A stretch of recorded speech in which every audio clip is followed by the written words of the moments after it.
আসছে চট্টগ্রাম মিরসরাই থেকে মোহাম্মদ রিয়া।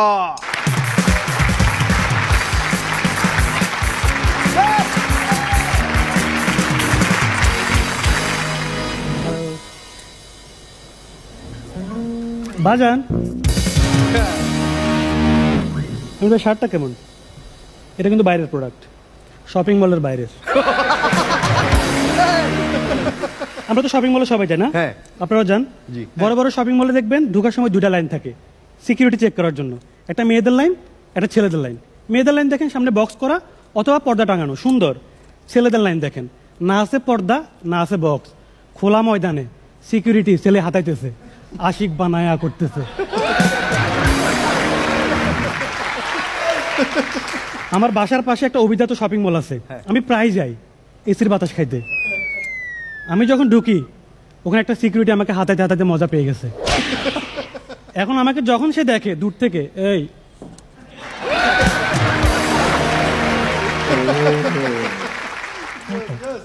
আপনি শপিং মলে যান, একটা শপে ঢুকেন, শপে ঢুকার সাথে সাথে একটা সুন্দরী গোয়েন্দা আপনার পিছন পিছন ঘুরতে থাকবে, সেলস গার্ড। আপনি যত কিছুই বলেন আপু, আমি আপনাকে বলতেছি ও আপনার পিছেই ঘুরবে, ও আপনার পিছনে পিছনে থাকবে। কিন্তু আমার তো সমস্যা, আমি তো গিয়ে ডিরেক্ট জামা দেখবো না, আমি তো দেখবো প্রাইস। প্রাইস দেখতেছি আমার অকাদের বাইরে, কিন্তু ও তো দাঁড়ায় আছে। এবার প্রাইসটা রেখে জামা চেক করা শুরু করছি। রিজেক্ট করার মতো একটা রিজন তো লাগবে। ও কিন্তু এখনো দাঁড়ায় আছে, চিন্তা করতেছে দেখি হালায় কি কিনে। ওর একটা ফুল স্ক্রিপ্ট থাকে, ও এটা বলে শেষ করবে, স্যার কি লাগবে স্যার, স্যার ম্যামের জন্য, স্যার আপনার জন্য, স্যার বাচ্চাদের জন্য, এটা বলে শেষ করবে। একে তো প্রাইস দেখে আমার হাত পা কাঁপতেছে, ও হুট করে এসে বলবে স্যার সাইজটা কত?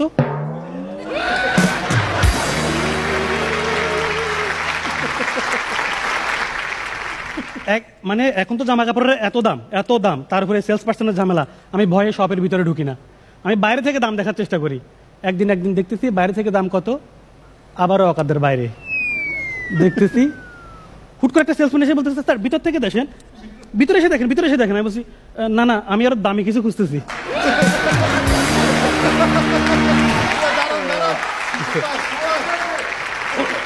ইয়া আপনি অন্যদিকে কোনো লোকাল মার্কেটে যান, নিউ মার্কেটে যান, ওখানে এত ঝামেলা নাই। ওখানে দোকানের ভিতরে কোনো সেলসম্যান নাই, সব দোকানের বাইরে। স্যার আসেন, স্যার কি লাগবে আসেন, স্যার আসেন। আমাকে একটা দোকানের ভিতরে ঢুকে ফেলছে, মেয়েদের জামা। আমি বলি তোমার কি মনে হয় আমি এগুলো পরি? বলছে আপনি পরেন না, ভাবির জন্য নিয়ে যান। বিয়ে তো করিনি। বলছে বিয়ে তো করবেন, একটা জামা নিয়ে রাখেন, ওই হিসেবে একটা মেয়ে খুঁজেন।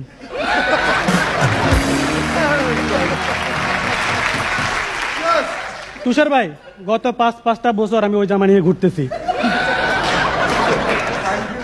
সাইজ কত সাইজ?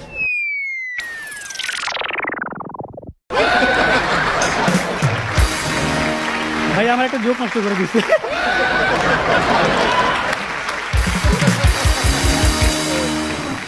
জাহাঙ্গীর ভাই আমিন ভাইয়ের কমেন্টটা কাট যাবে, আমি জোকটা করতেছি।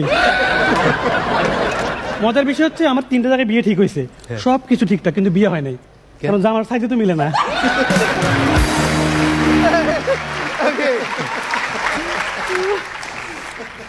আপনি আপনি আপনি শপিং মলে যান, ফিক্সড প্রাইস, কিনলে কিনবেন, না কিনলে নাই, শেষ। নিউ মার্কেটে যান, ওখানে বার্গেনিং একটা যুদ্ধ। মামা শার্ট কত? 1200। মামা 250 দিবা? 250 দিয়ে আন্ডারওয়্যার পাবেন না। আমি বলছি মামা থামো, আন্ডারওয়্যার 60 টাকা, তাও এক জোড়া। বিশ্বাস যদি না হয় এনটিভি জাহাঙ্গীর ভাইকে জিজ্ঞেস করো।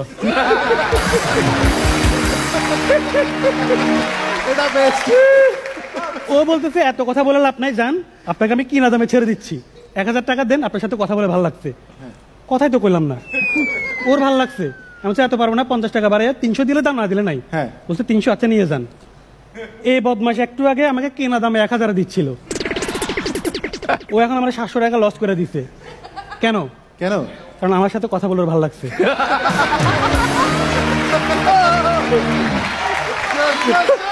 সুন্দর। এটা তো আপনি বার্গেন করছেন, আপনি যুদ্ধ করছেন, আপনি উইন করছেন, ঠিক আছে। কিছু আছে, হ্যাঁ শেষ করেন।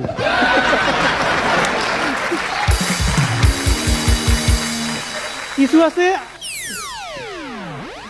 ভাল লাগছে, কথা বলে ভাল লাগছে। আপনার সাথে কথা বলে আমার ভালো লাগছে। নাকি? কিছু তো আছে আরো অদ্ভুত। মামা দাম কত? 1200। মামা 300 দিবা, নিয়ে যান। শেড 100 টাকা লস। দুনিয়ার সব দুঃখ একদিকে, 100 টাকা লস, এই দুঃখ অন্যদিকে। এই শার্ট আপনি যখনই গায়ে তুলবেন আপনার এখানে লাগবে। তো আমার তো মানসিক শান্তি দরকার, আমি বাসায় বলবো 200 টাকা। বাসায় গেছি, আম্মা শার্ট কিনছি, কত? 200। 100 টাকা বেশি দিছস।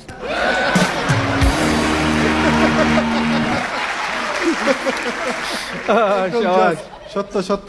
আপনি শপিং মলে যান, ট্রায়াল রুম দেখেন, চারদিকে লাইট ফ্লিকার করতেছে, গ্লাস।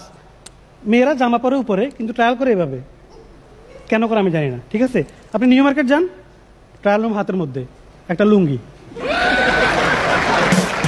আমি নিউ মার্কেটে গেছি শপিং করতে, দেখি প্রত্যেকটা দোকানে একটা করে কাস্টমার লুঙ্গি পরে কুতকুত খেলতেছে। আমি গেছি প্যান্ট কিনতে, আমি বলছি মামার ট্রায়াল রুম, লুঙ্গি ধরাই দিছে। আমি বলছি, এই মামা সবারই এই লুঙ্গি দিচ্ছেন, গা চুলকাবে না? বলছে কোনো সমস্যা নাই, পাশে মলমের দোকান, ওটা আমাদের। এখন নিউ মার্কেট থেকে আমি যদি প্যান্ট একটা কিনি, মলম 2টা। আপনি দেখেন ট্রায়াল রুমের কথা গেল, আমরা যদি কারো হিপ সাইজ না জানি, ঠিক আছে, আমরা গিয়ে কি বলি শপিং মলে, আমি হিপ সাইজটা জানি না, একটা ফিতা নিয়ে এসে মেপে বলে স্যার 34। ঠিক আছে, নিউ মার্কেট যান, ও হিপ সাইজ মাপবে এভাবে, কার জন্য? আপনার জন্য, এটা আপনারা হবে দিবে, প্যান্টটা এভাবে করে ধরবে, ধরে আপনার গলায়। আপনি দেখেন, আচ্ছা আমার পরিচিত এক ভদ্রলোক আছে, হ্যাংলা পাতলা, রোগা পাতলা, আচ্ছা নামটাই বলে দিই, হ্যাঁ, এটা আমাদের সাইফুল ভাই। সাইফুল ভাই নিউ মার্কেট থেকে শপিং করে, তো ওখান থেকে উনি একটা প্যান্ট কিনছে, ওখানকার প্যান্টগুলা একটু লুজ হয়, হ্যাঁ, তো একটু চাপাই নিতে হয় অল্টার করে। তো উনি টেলারকে দিয়েছে, মামা একটু চাপাই দেন, চাপাই দিছে, আবার নিচ্ছে, এখনো লুজ, মামা আরেকটু চাপাই দেন, চাপাই দিছে, এখনো লুজ। সাইফুল ভাই বলে প্লিজ আরেকবার চাপাই দেন। দোকানদার বলতেছে আল্লাহর বাস্তে মাফ করেন, আমি যদি আরেকবার চাপাই পিছনের পকেট 2টা জোড়া লেগে যাবে।